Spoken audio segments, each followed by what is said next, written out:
All right, I don't like playing these ransom games, and I don't think this is about ransom. This is too large to be about ransom.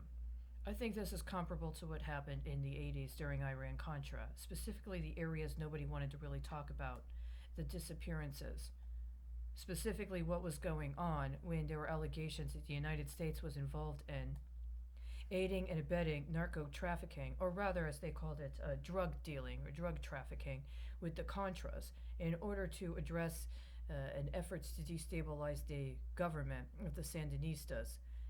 And later, we had congressional hearings where people said a variety of things and tried to ask or act as if they did not have any foresight or any foreknowledge of what was going on. I don't believe that.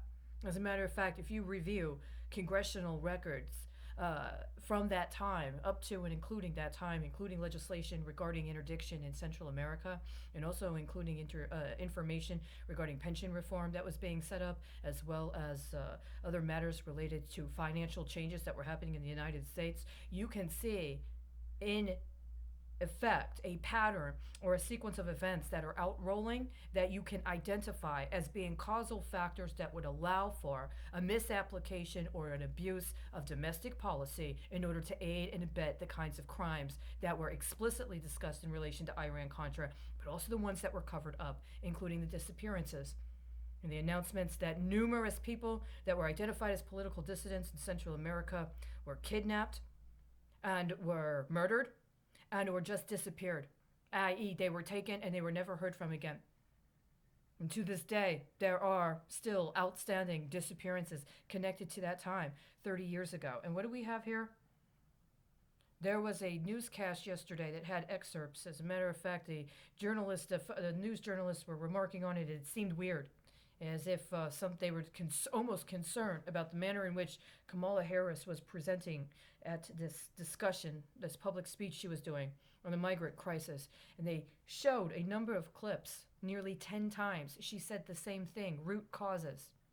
Root causes. You mean like root in the database? You mean like the root base?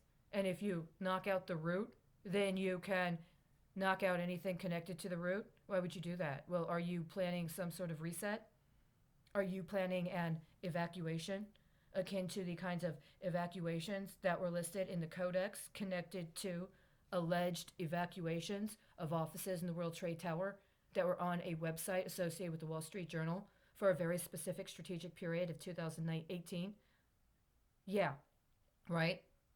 So are you trying to evacuate what you are laundering through the migrants in the United States so that they can be sent to other accounts where? You don't think they might have to do with this announcement from OFAC today regarding Nicaragua related designations?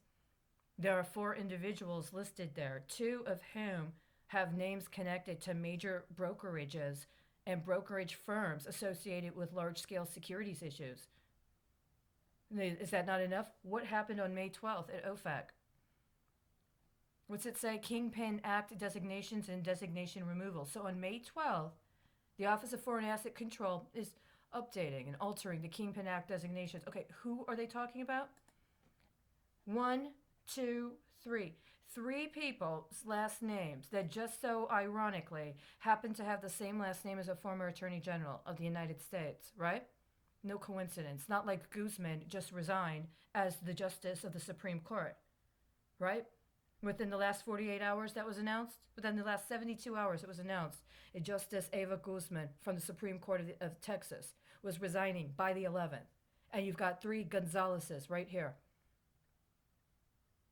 from Sinaloa. I see. What are you trying to pay? What do you owe? Because none of this is legitimate.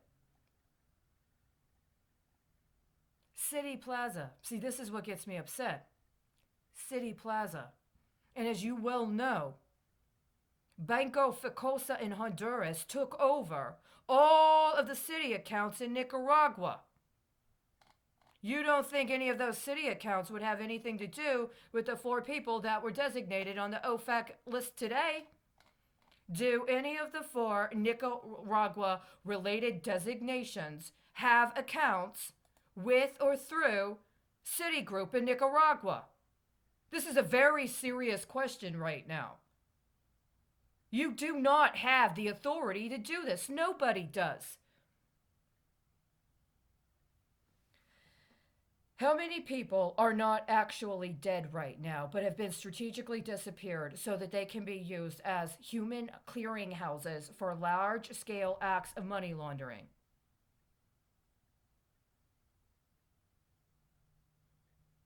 Besides me.